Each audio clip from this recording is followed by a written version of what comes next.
Боллоо шүү дээ. За татврын багцуулаа өргөн барьсан. Их сайн иргэ. За гэхдээ энэ дээр бас ганц нэг юм тодруулж хэлэх зүйлүүд байна. За энэ дотор чинь үндсэндээ 4 том хууль орж иж яг багц хууль татврын реформ гэдэг энэ үзэл баримтал маань өөрөө бий болж босч ирж байгаа. Татврын суурь хууль, хувийн олгаалт татврын нэг хууль, аж ахуйн нэгжийн орлогын татврын хууль, нөөтийн хууль гэдэг. За өмнө нь өргөн баригдсан байсан одоо багцаас ялгаатай нэг бол засгийн газраас дахин өргөн барьсан нь нөөтийн хуулиа бүхэлд нь татцсан байна лээ. Тэгэхээр яг энэ дээр хэлэх зүйлүүд байна. Нөгөө яг татврын багц реформ гэдэг агуулга чи ингээд алдагдчихж байгаа юм биш үү? Сүүлийн 2 жил гаруй хугацаанд хийгдсэн олон нийтийн санал асуулах хилцүүлгээр хамгийн их хөлөөлттэй байгаа хуулиуд маань одоо энэ нөөтийн хууль байна. Дараа нь аж ахуйн хувийн орлогын дотор. За гэтэл яг энэ хамгийн хүлээлттэй байгаа хуулиа эргүүлэн татчихаар яг нөөт дагсан нөгөө яг том реформ байна ингээд цуг бүр алга болчлоо. Уг нь тэхийн оронд 2 жил хилцүүлэг хийсэн олон нийт баялаг бүтээгч татвар төлөгчдийн дунд нэгэнт одоо хүлээлт бий болцсон байсан. За өмнө өргөн баригдсан байсан хуулийн дотор мөн эдгээрийг одоо тусгацсан ийм зүйлүүд байсан.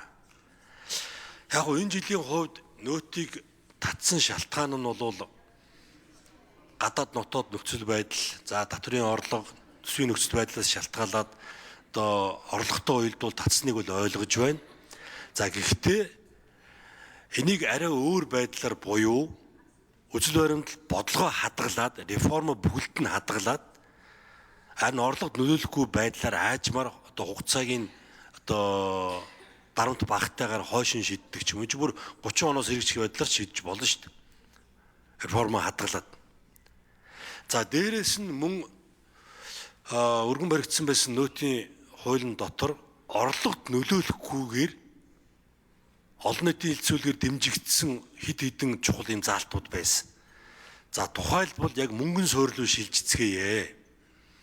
Одоо импортлогч компаниудын гайл дээр хил дээр нөөт хураадыг татвар авдгийг болооч. За энд одоо бид борлуулалтын хугацаа өгөөч. Тодорхой хугацааны дараа ингээд нөөтөө тайлагнаад төлөөд явдаг болёо гэдэг. Энэ их маш олон жил яригдсан байсан. За энэ заалтуудыг уг нь оруулсан байсан. Энэ маань нөгөө бүхэлдээ татагдаад тэрэн дотор нь ингээд байхгүй болсон. За өөр нэг одоо энэ ч баг 30 гаруй мянган аж ахуйн нэгжүүдийг хамруулсан ийм хилцүүлэг болсон. Энэ нь бол нудалдаалж үйлдвэрийн шат чадны танхимуудаар дамжиж замун шууд аж ахуйн нэгжүүдтэй ч одоо уулзалт хийсэн зүйлүүд байгаа. Тэрэн дотор бараг 90% нь хэлжсэн нэг зүйл байгаа. Бүр онцгой анхаарал татсан. Тэр юу вэ гэвэл энэ татвар төлөгч за яг энэ ялангуяа нөөтийн татвар гэдэг маань өөрөө ийм гинжин шин чанартай ийм татвар. Аж ахуйн нэгжүүд бол зөвхөн энэ чинь суудхан дамжуулагч агентийн үүрэг гүйцэтгэдэг. Тэрнээс бол эцсийн татвар төлөгч биш. Гэтэл тэр дундаас нь ингээд 40 гаруй хуулиар 40 гаруй салбарын төлөөллүүд аж ахуйн нэгжүүд бизнесүүдийг одоо татвар суудхан төлөгчөөс нь үүргээс нь бүр чөлөөлөд хайчаар тэр нөө дамжуулагч цаана байгаа урд нь байгаа аж ахуйн нэгжүүдээр энэ ч мараа торгуул болж очиод байгаа байхгүй. Тэгээ энийгээ болчихё. Бүгдээрээ одоо суудхан төлөгч болёо гэдэг энийг одоо маш хүчтэй ийм саналууд 90 гаруй хувийн хамарсан ийм зүйлүүд орж ирсэн боловч энэ нөгөө нөөтийн хуулийг татахад мөн л бас ингээ байхгүй болчих.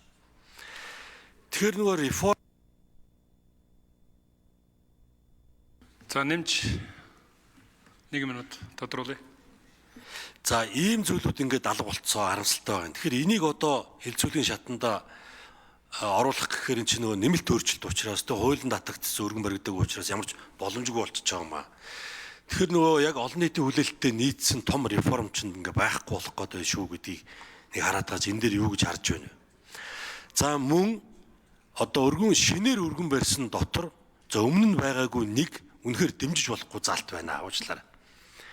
Энэ нөөтийн босхийг нөөтийн одоо суудхан төлөгчийн босхийг 50-аас 400 сая болгож байгаа бол энэ маш том суурь бодлогын ухралт болно. Ухралт болно. Нөөтийн хууль 2005 онд анх систем өөрөө бий болсон. Тэгээд 2015 онд одоо ардсан нам засаг барьж хахад сангийн дэд сайд бүрүүгөө ахлаад яг ий баримт суурилсан цоошин нотын системийг бий болгосон.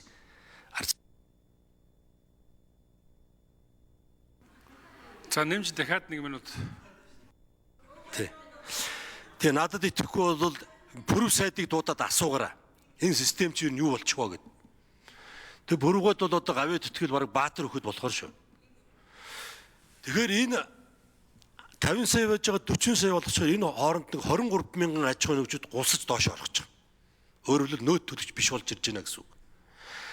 62 мянган аж ахуйн нэгжийн түрүүн чимдээ дутуулж чинь 62 мянган аж ахуйн нэгжийн 61 мянганд манай Монгол улсад 1% татвар төлдөг. 1500 аж ахуйн нэгжил 10% татвар төлж байгаа. За тэр 61 мянган 45 мянган буюу 74% нь одоо нөөтийн бүртгэлд байдаг. 45 мянгаыг чи 23 мянган ингээд алга болчихно. 50-аас илүү нь алга болчихж байгаа байхгүй. Нэг талаар ингээд чөлөөлөх гээд байгаа юм шиг мөртлөө эн чинь өөрөө тэр аж ахуйн нэгжүүдгээ бүр хоролцож байгаа.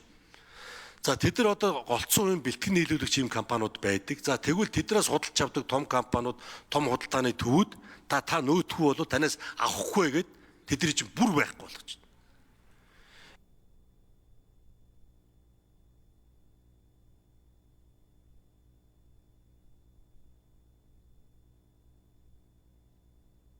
Ер нь бол санал хэллээ.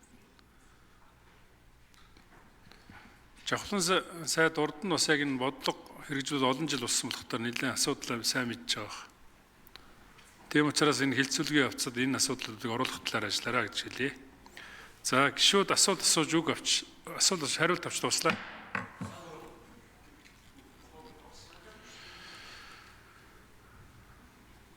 За хуулийн төслийн талаар байнгын орооноос гаргасан